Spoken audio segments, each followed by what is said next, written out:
This is CBC Here and Now.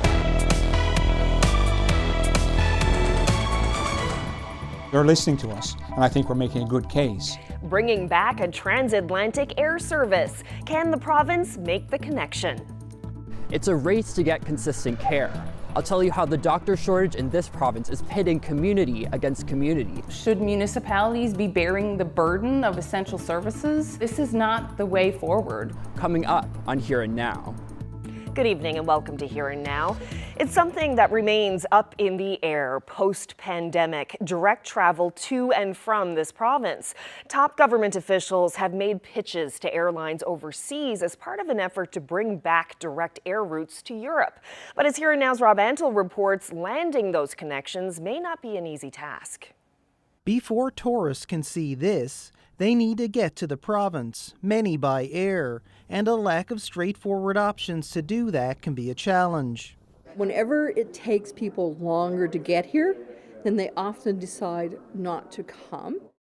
At this recent tourism industry gathering, air access to Newfoundland and Labrador was a concern, and it's also on the provincial government's radar. Obviously, the re-establishment of a European route is extremely important to us. Re-establishment of U.S. route, a direct U.S. route, is important to us, as is regional connectivity. The province hasn't had a direct transatlantic connection since 2019, something the tourism minister says he's been working to change. Crocker was in Ireland last September with the Premier. They met with Aer Lingus to discuss prospects for a Dublin to St. John's route. Crocker also made a virtual pitch to the German airline Condor a month after that. They're listening to us, and I think we're making a good case. But, they're not looking to, in most cases, they're not focused on expansion right now. They're focused on getting back to where they were pre-pandemic. No doors were closed after either conversation, but no commitments either. Well, unfortunately, I think it's going to take time. This expert says it's important to make those connections. If you don't have air services, doesn't matter how much money you spend in tourism in Newfoundland, you need air to make it work. Back in Gander, Deborah Borden says everyone is continuing to look for answers going forward. I think when we do not have direct services to major centres, whether it's into New York, whether it's into Dublin, whether it's into Heathrow, into London, we're missing the opportunity to bring people from further afield. No uptake this year, but the tourism minister says they will focus on 2024 as the industry works to get back to where it was pre-pandemic. Rob Antle, CBC News, St. John's. Well, staying overseas, as part of a new foreign borrowing program, the province has started issuing bonds on the London Stock Exchange.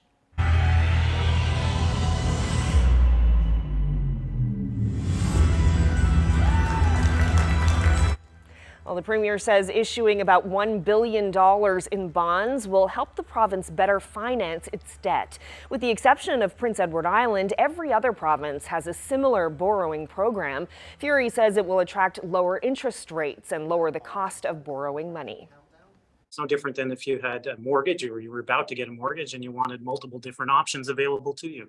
You don't have to take one option. You play one off the other to create a better rate and a better return for the people of the province. So the risk is very, very, very small.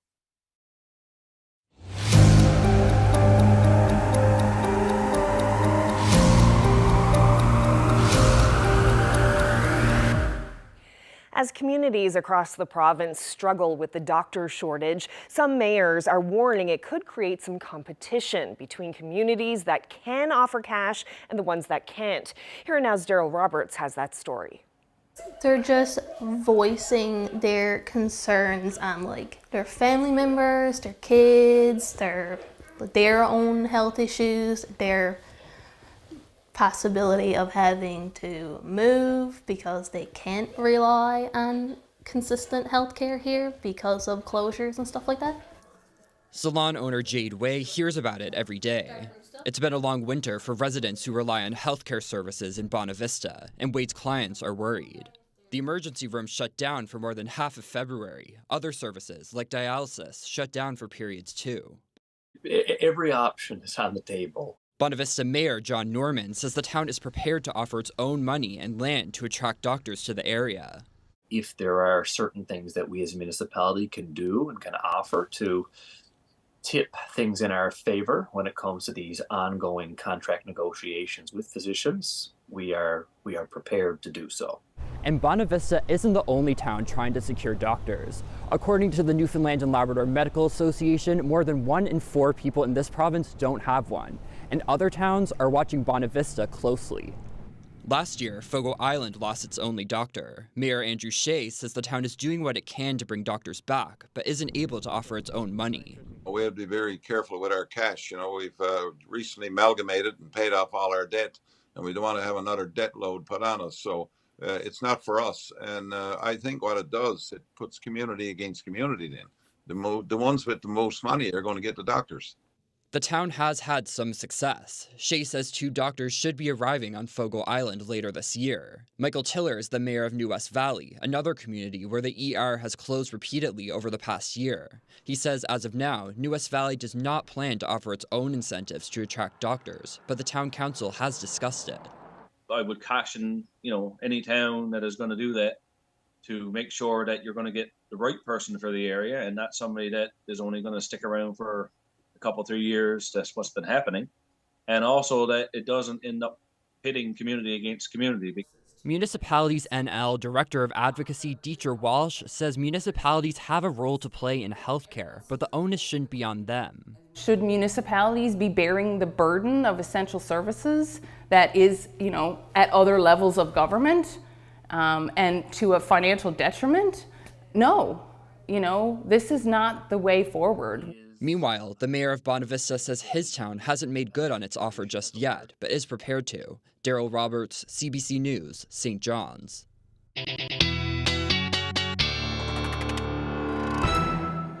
Well, the days are certainly getting longer out there. Still nice out. It's gray, though, outside our studios here in St. John's. -2. Feeling more like -6 with that wind chill at the moment. Not a whole lot of wind to talk about either. Southeasterlies around 11 kilometers per hour. Now temperatures are warming up.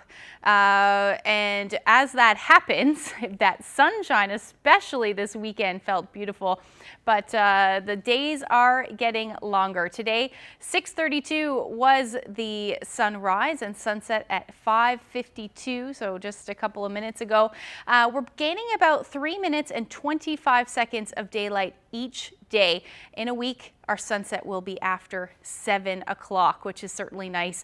And in fact, spring arrives in 2 weeks tomorrow. So, or 2 weeks today, I should say. So temperatures are on the rise. We're about 2 degrees warmer than we were yesterday here in St. John's, up across Labrador, 10 degrees warmer in Lab City, and that trend is going to continue. I'll get into details coming up.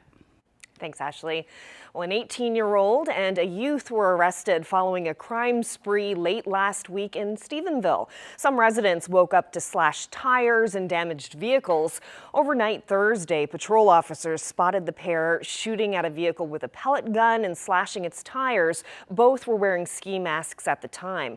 Police are asking people near Main Street, Queen Street, Hillview Avenue, and Glant Street to check their properties for damage.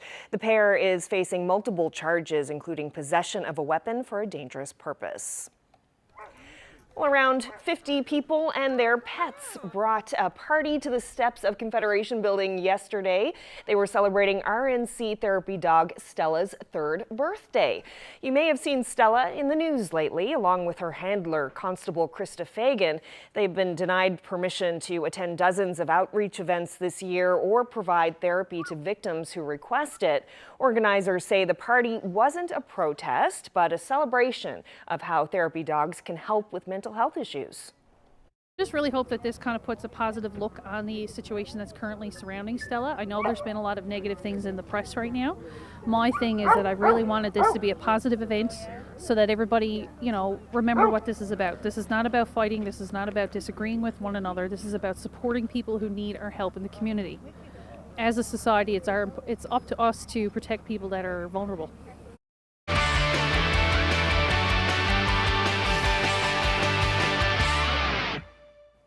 The world's longest snowmobile race got a little bit longer this weekend. Due to weather, organizers were forced to hold Cane's Quest teams overnight.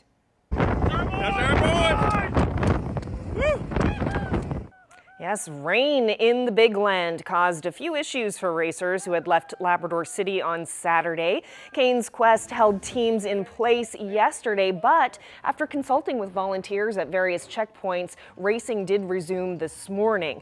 3 days into the epic race, 5 teams have been forced to drop out for various reasons, from mechanical to health issues. Here Now's Jeremy Eaton was at the starting line this weekend.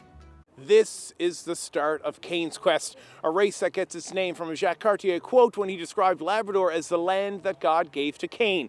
Now these racers here behind me will spend the next few days traveling 3,500 kilometers all over Labrador in search of bragging rights and a large cash prize.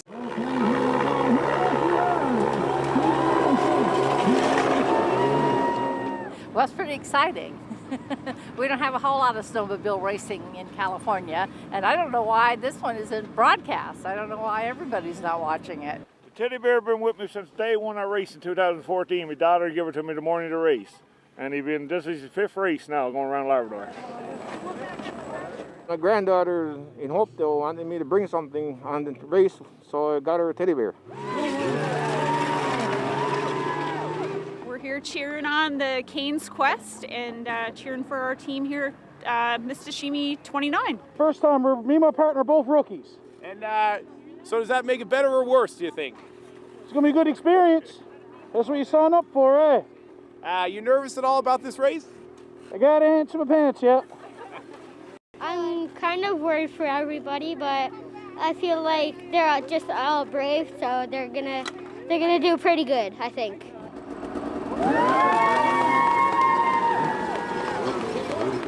So how do you feel as your daughter? Are you excited? You're nervous for him? How are you feeling for your dad? I'm nervous and excited at the same time. Yeah? How's that? I'm nervous because I don't want him to go, but at the same time I'm excited because he's happy. Honestly, it's hard to describe, and I don't think I could fit it all in a 400-page book, and that's the truth. But you know what? My perspective is this much of Cane's Quest. Nobody understands about this race how many fine details there are, how elaborate it is, how complex it is. Nobody can get the gist of this race, not all of it. It's amazing. I only have just a small perspective, but I tell you, it's absolutely incredible. So happy to be back. I've been waiting for this for 3 full years, and that's the truth. And how exciting is it to watch somebody you know tear across Tanya Lake like this? It's really exciting. I really want my cousin to win. Try and pick a few teams that we're going to support. Kind of lean towards those Newfoundlanders, on the other island. It's just pretty exciting. Everybody's geared up, everybody's excited about it. And today, absolutely gorgeous. Maybe a little bit warm for the race, I guess, but for us, perfect.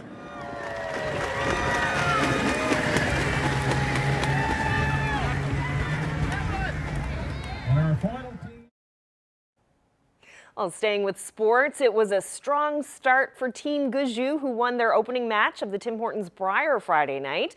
The team is on the ice at this moment, playing against Quebec. The score, as of a few minutes ago, was 7-6 for Guzhou as they play the final ends.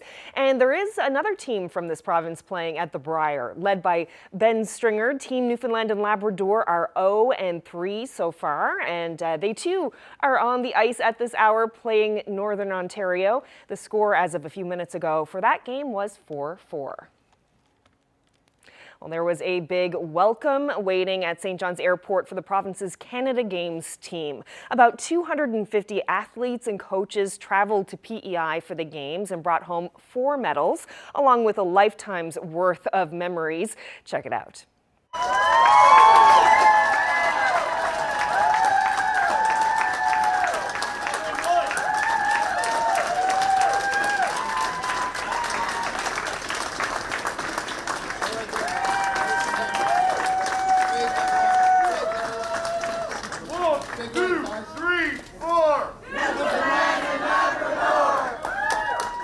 I'm Mike Kazan from Torskov, up the southern shore, and I won bronze medal in boxing, 75 kg weight class.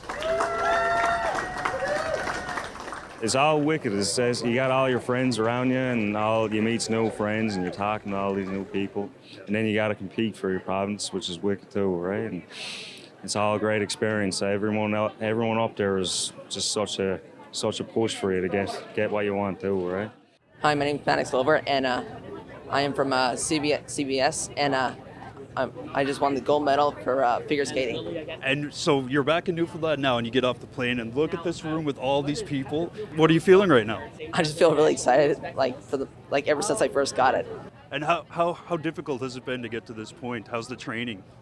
Well, I've been doing can skate for maybe 5 years or something, and now I just got to doing better jumps and spins, all that. When we heard our scores and found out that we were going to get a medal, we were ecstatic, to say the least. You know, it's something we've dreamed about, and we've worked countless hours and put countless amount of time and effort into. So hearing those scores was just almost a dream come true for us, definitely. And how long have you been in the sport?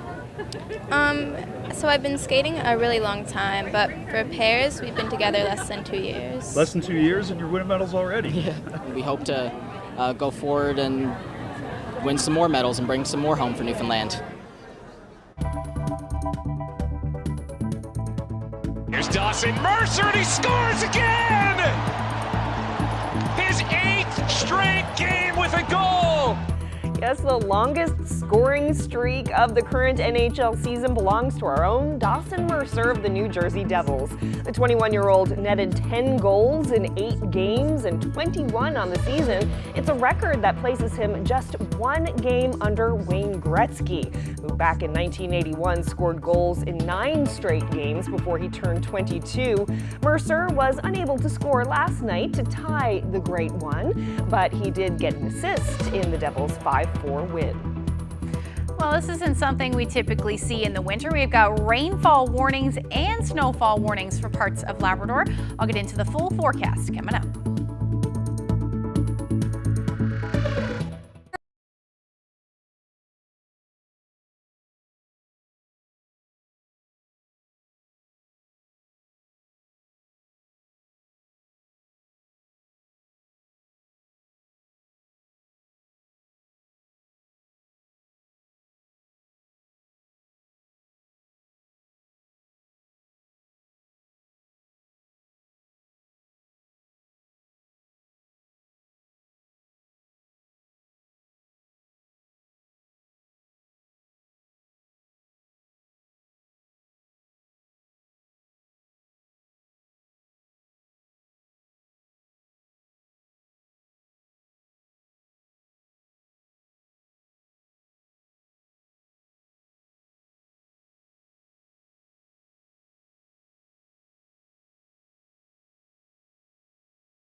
This weather update is brought to you by the Healthcare Foundation Home Lottery. VIP prize deadline is midnight Friday. Order tickets now at hcfhomelottery.ca.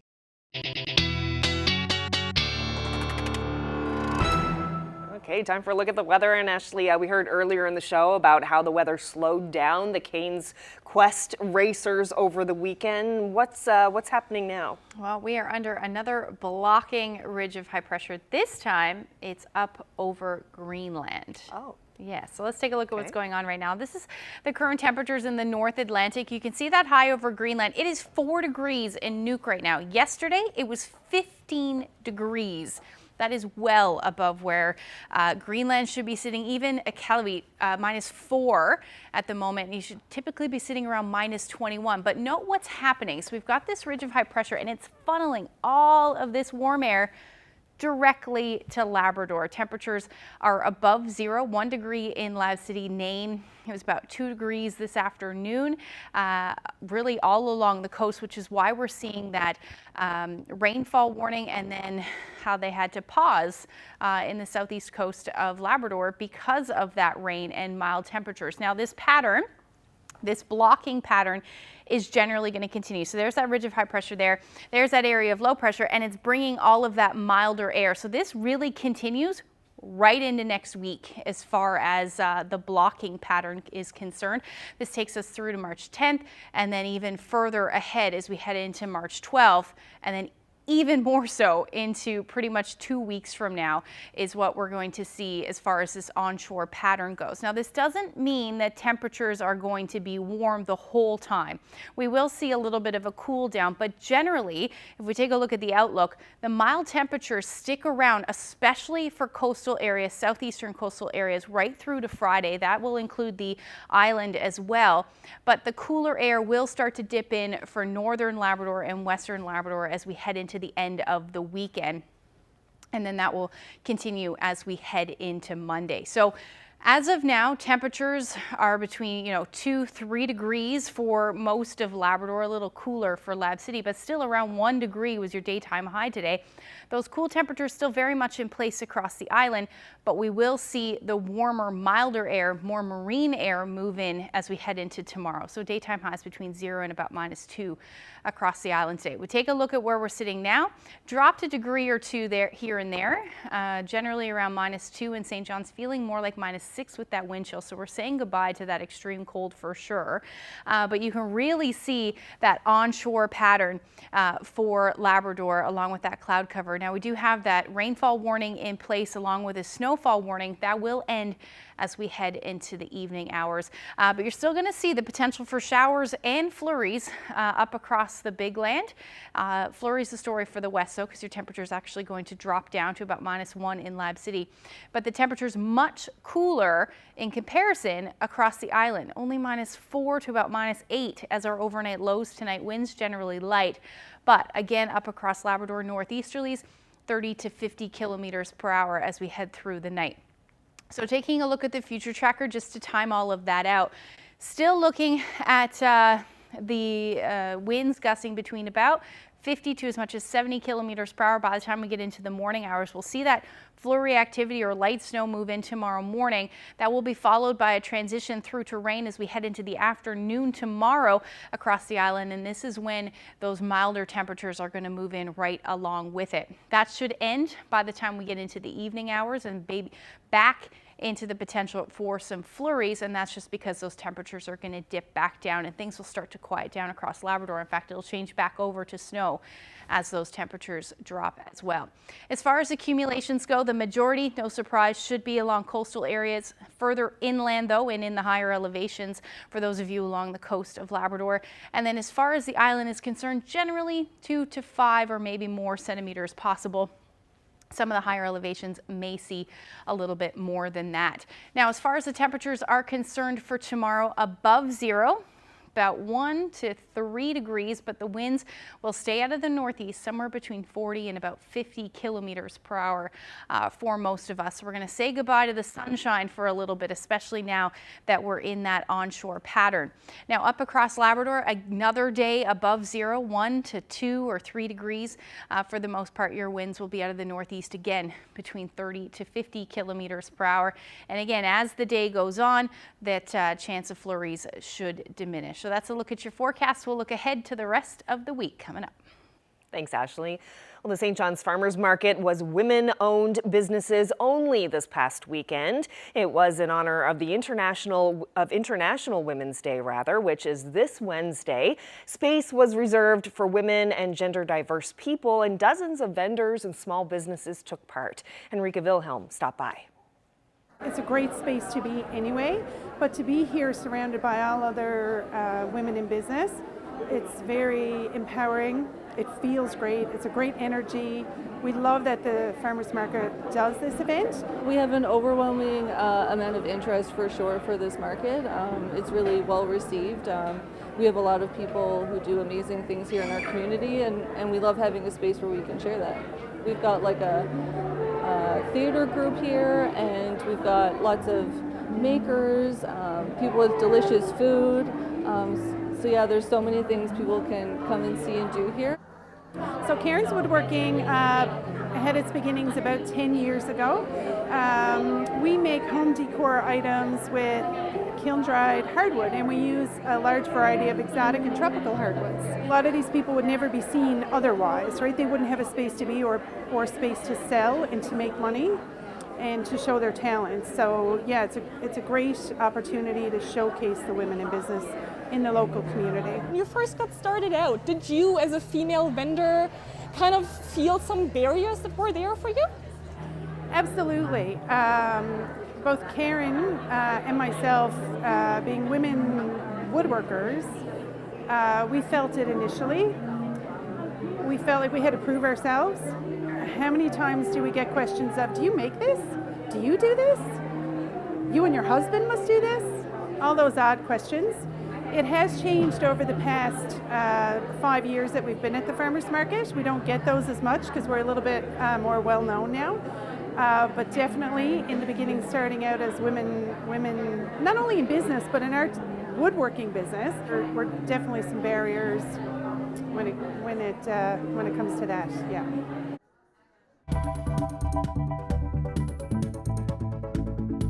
We only want one if it is truly meant to be a genuine, sincere apology. Apology not accepted. Up next, the Churchills explain why the school district apology for the way their son was treated during his early school years isn't good enough.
The Churchill family is rejecting an apology from the English school district.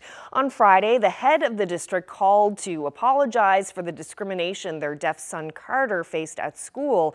The district also informed them that there will be no appeal of the ruling from the Human Rights Commission, which said the district failed to provide sufficient instruction with American Sign Language. The Churchills say they do not accept the apology, and this afternoon they explained why.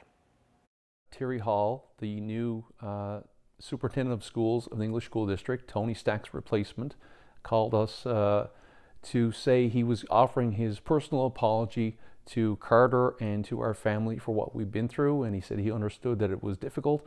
I don't know if he could truly understand unless he'd been dragged through it like we were. And he said that a letter of apology would be forthcoming from the district. We took the time to highlight to Mr. Hall a number of concerns we had, including lack of transparency. We challenged Mr. Hall to respond by the end of today to have us appointed to the Steering Committee on Deaf and Hard of Hearing Education as parent representatives, a position that we've been denied for 3 years. And if we challenged them to be transparent and demonstrate that. And shortly after that, we received a letter, and it was very disappointing. What was disappointing about it? Well, when we were on the phone, and it was a fairly lengthy phone call, Mr. Hall had stated that the district had accepted the ruling from the adjudicator. So we were relieved to know that there will be no appeal. And so as soon as we hung up the phone, a letter was actually in my inbox already that was written to us. And instead of it being just I look at it as an apology as something where you're going to say you're sorry, you're going to accept the responsibility and state that it's your fault, and then you're going to say, what do I need to do to make this better? Okay? So there's no ifs, there's no buts, there's no qualifiers. You just take full 100% responsibility and accountability for what you've done. And he did the opposite. So the school district sent us an apology, but then they followed up with, but we also had every intention to try our best and to try to succeed and to help Carter succeed, So, we were very, very upset by that, because if anyone followed the hearing, they would have realized that the district did everything but have their best intentions for Carter, and everything but trying to have Carter succeed. What kind of an apology would have been satisfying for you? I think it should have been full acceptance of what was done to Carter, full acknowledgement that there are systemic problems with deaf education in this province, and quite frankly, they knew and failed to act repeatedly. They've never acknowledged anything. As a matter of fact, Chief Adjudicator Brodie Gallant stated in his decision he is alarmed that they have not acknowledged there's systemic problems in deaf education. They still don't acknowledge it. So that's something they need to acknowledge and own up to. The letter was just so disingenuous. It just rubbed us the wrong way, and I think that and I hope that they look at it now in hindsight and realize the errors of their way and retract what they've said to us and perhaps issue another letter. Yeah, is that what you would like? You would like them to? They should do a retraction and do a proper apology, an unqualified apology. If it's sincere. I mean, I don't want, one of the things that Chief Adjudicator Brodie Gallant said in his decision was that he wasn't going to order the district to apologize. And the reason being is because ordering an apology is not sincere, is not genuine, and we don't want an apology that is not such. So we only want one if it is truly meant to be a genuine, sincere apology, and that they have regret and they are taking responsibility and full accountability. So you do not accept the apology that you received? Do not. No. We welcome the fact that they acknowledge the adjudicator's decision, and they will not appeal the result, but in terms of the apology, we don't accept it. No. Now, we did take the Churchill's concerns to the school district. An official tells us they don't feel it's appropriate to respond publicly at this time.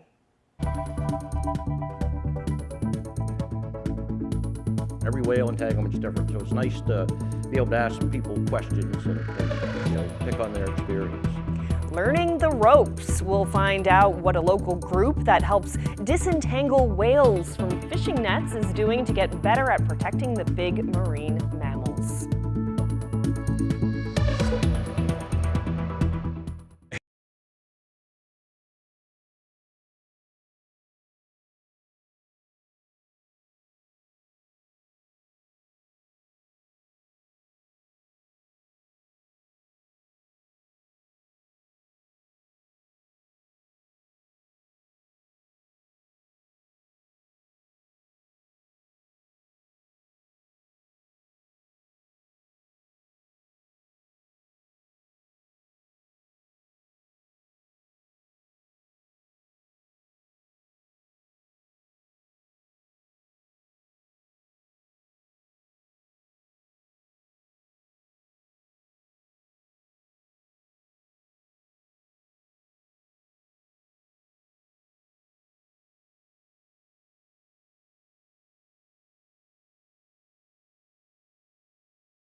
People from all over the country came to the Marine Institute in St. John's last week to get caught up on rescue techniques.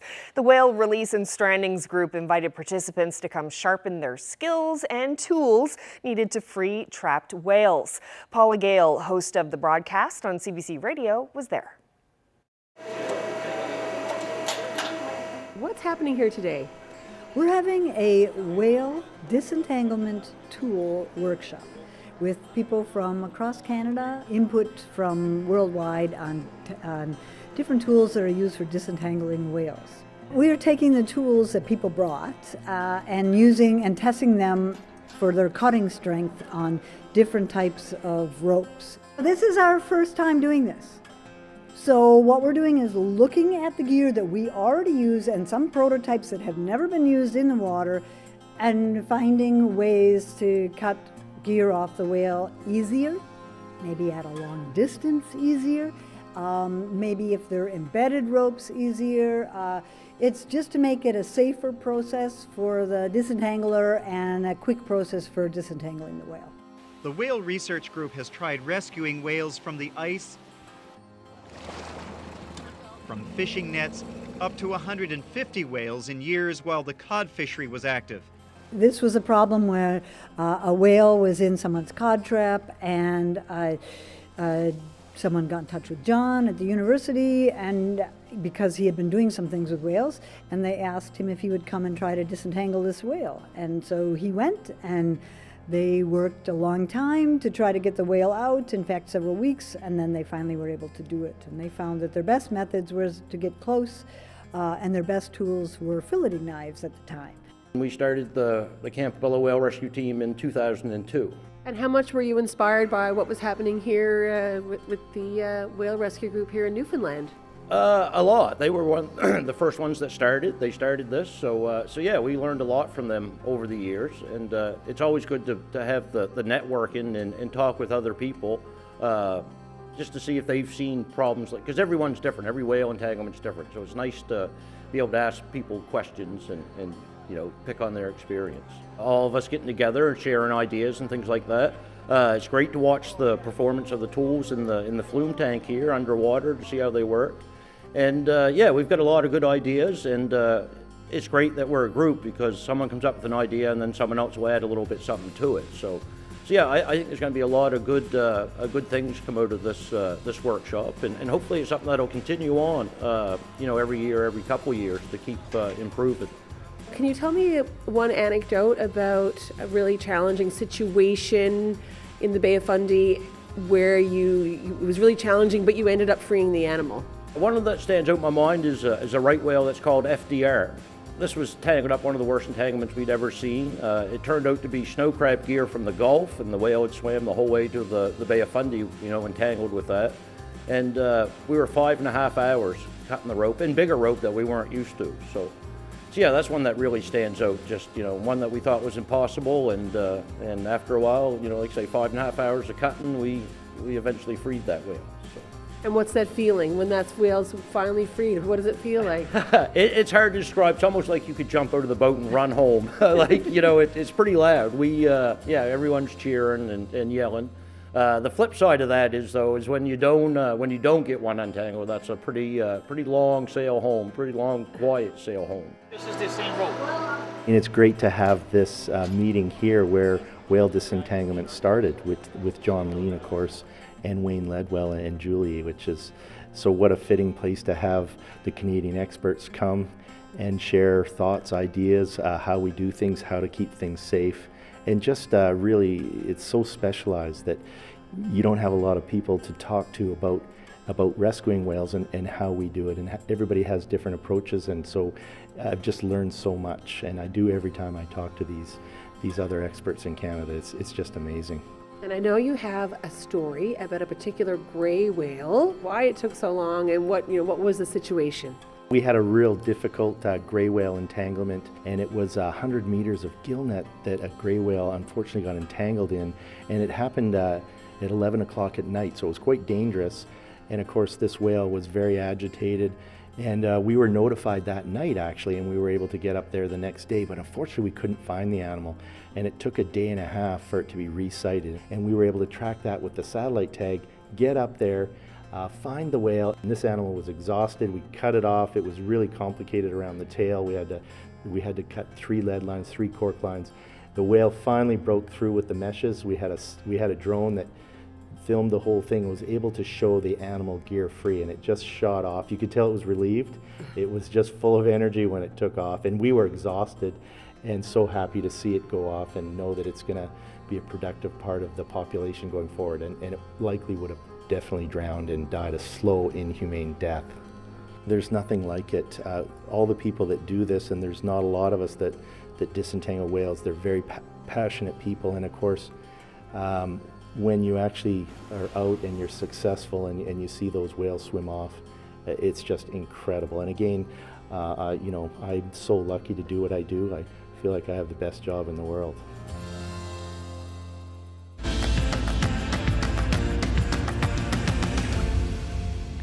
As part of our For the Love of Music series, Here and Now will be airing a documentary Thursday called NL Folk Now. It attempts to answer the question, what is folk music in 2023? Here's a sneak peek. I should be falling asleep, instead I'm falling apart. I'm holding hands with your memory alone in the dark. Why does Silver Wolf Band always have this tag of folk rock? I think it's because we sing a lot about where we're from. We sing about the people and the places that, you know, of Labrador, and I think that's what makes us folk rock. We're heavy on the rock when it comes to the music portion of it, but in terms of if you listen to the words, it's very folk inspired. We talk about where we're from, we talk about things that maybe certain people who are outside of the province might not recognize that as a folk element or something that's specific to Labrador.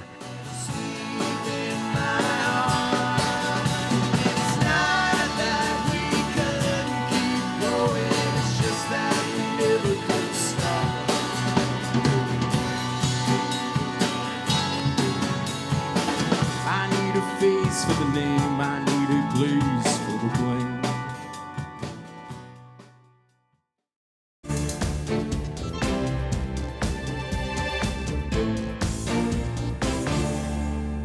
Parliament is back in session after a 2-week break, and the opposition continues to demand a public inquiry into alleged foreign interference in Canadian elections. At a committee meeting last week, security experts warned they'd be limited in what they could tell a public inquiry because of the need to keep some matters secret. The Conservative leader was asked today if there's a compromise he'd be willing to accept short of a public inquiry. That's a trick, and that's a trap. What they would do is bring opposition MPs or leaders into a room, give them some information, and then swear them to secrecy so they couldn't ever speak about it again. So effectively, that would be a trick to try and prevent anyone debating the subject anymore. Well, the NDP is also calling for a public inquiry, but says it's open to other suggestions. Well, if you use e-transfer for your daily banking, you'll want to listen to this next story. E-transfers can be canceled after the fact, in some cases, even if the recipient has auto deposit. It's a lesson an Edmonton woman learned too late, and now she's going public with her story. CBC's Erica Johnson has the details. And this is where he keeps his tools. Christine Mason sometimes sells her husband's power tools when he's done with them, like this grinder she posted online last fall. After creating the ad on Kijiji, someone says he'll pay $480, but will be coming straight from work, so no cash. $480 is a lot to grab out of the bank, and is e-transfer fine? And that's when I decided, sure. But after he leaves with the tools, she checks her TD bank account. No e-transfer, even though she'd set up auto deposit, a feature advertised as secure that allows funds to be directly deposited into an account. No security question needed. Can you give me anything to go on? When she calls TD, she learns someone had sent an e-transfer the night before, but before it got deposited, canceled it. I was so shocked. because I mean, this is put in place for our security. She's not the only one who's never heard of the risk. Wow, I didn't know that was a possibility. That's weird. That's messed up. I'm just finding out about this. That's a little disturbing. In a Go Public test, customers from all the big banks and several credit unions sent e-transfers to accounts with auto deposit set up. Bank customers were not able to cancel the e-transfer after hitting send. Some credit union customers, though, were able to cancel the e-transfer more than half an hour later. Wow, yeah. That is very tricky and something that should not be happening. This fintech expert says you gotta see it to believe it. You're really not protected until you've really seen that money settle inside of your account. After Go Public contacted TD about Christine Mason's case, the bank gave her back the $480 she'd lost, calling it a goodwill gesture. Mason says, though, from now on, she's only e-transferring with friends and family. For all future sales, it's cash. Erica Johnson, CBC News, Vancouver. Well, a massive fire has left an estimated 12,000 people without shelter at a Rohingya refugee camp in Bangladesh.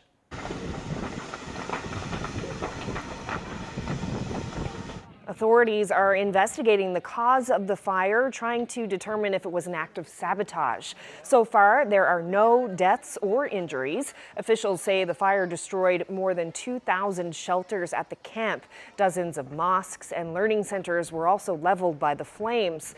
The camp is thought to be the largest in the world. The Rohingya refugees living there fled persecution in neighboring Myanmar. Well, in the war in Ukraine, Russian troops and mercenaries continue to close in on the eastern city of Bakhmut. The Ukrainian military appears to be changing its defense of the city, but officials are vowing to hold it. But the last road in and out of the city is under dire threat.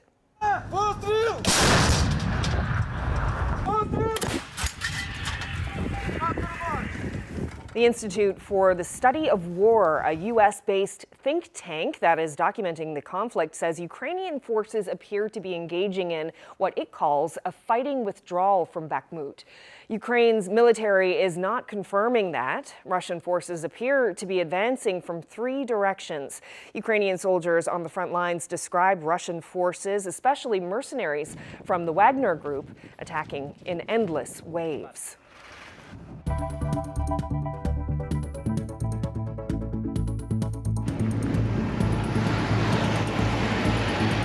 Well, parts of normally sunny, warm California are bracing for up to a meter of snow in the next 24 hours.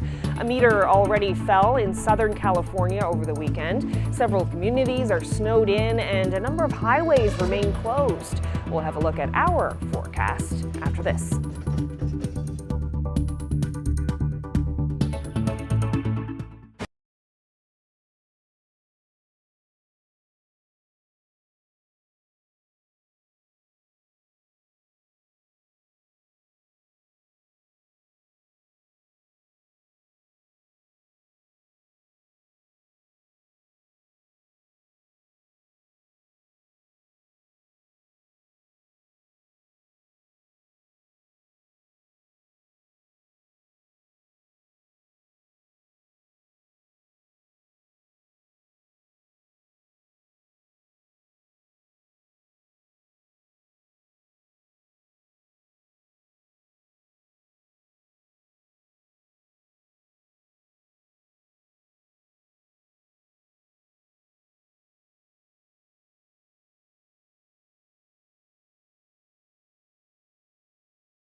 Hey, so time for a look at the long range, and we've gone through this period of nice sunny but very cold weather, and tomorrow's going to be 0. Yeah, or higher than that, 1 or 2 degrees above 0. So we're saying goodbye to that change Arctic is ridge. coming. Yes, unfortunately. Yeah. This is also, it's very typical of this time of year where we see that onshore pattern, a lot of, drizzle, rain, fog, snow.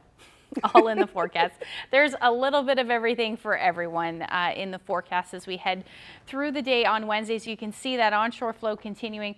However, as we head into the evening hours on Wednesday, the potential for some showers will change back over to snow, and that's just because the temperatures are going to drop. And that's essentially going to be a carbon copy forecast over the next couple of days at this point, it looks like. Temperatures will be hovering around the 0 degree mark, or maybe a degree above up across Labrador, and then between 1 and about 4 degrees across the island. Again, we're looking at some flurries certainly in the forecast. We could see some accumulating snow by way of 2, maybe 5 centimeters of snow over the next 24 to 36 hours. But still looking at some periods of drizzle in the mix with this as well, especially on the day through the day on Wednesday. As we head through Wednesday evening into Thursday, same pattern, but a little bit more in the way of snow. It looks like at this point as we head into the evening hours on Thursday. Winds a lot less breezy as well as they will be on Wednesday, and that's just because the area of low pressure not quite as tight as far as that gradient is concerned. In fact, we're going to see some sun, at least some peaks of sun up across northern portions of Labrador around -1. So temperatures returning near or below 0 across the big land, and then we're hovering around there or a degree above across the island. But again, this is where we'll potentially see some flurries, and again, can't rule out the chance of some drizzle through the day as well. Long range forecast. That's pretty much what it's looking like, with temperatures hovering around the 0 degree mark or a little bit above. Really not moving much in the overnight periods as well. So only going down to about -1 or -3, but the chance of flurries will continue right as we head into Saturday. As far as the long range forecast goes for central and western Newfoundland, pretty similar. We're looking at temperatures around the 1 degree mark, and then by the time we get into Saturday, the potential for some flurries basically continuing. And then for eastern Labrador, temperatures are cooling, at least cooling down a little bit as we get into Friday, which is good news. And even more so for western Labrador as our temperatures stay into the -single digits, but overnight lows start to dip into the -teens. But again, we're looking at that potential for flurries right across the board, or even some periods of light snow as well. This was the view this morning in Conch. I thought that was a great shot. Maxine shared that with me this morning. Thank you so much for that. And if you have any weather photos that you would like to share with us, send them to Facebook, Twitter, or email them to nlphotos@cbc.ca. Beautiful sunny morning. Speaking of blue sky. Yes. Love it. All right, well, that's it for us on this Monday. Hope you can join us again tomorrow. Good night.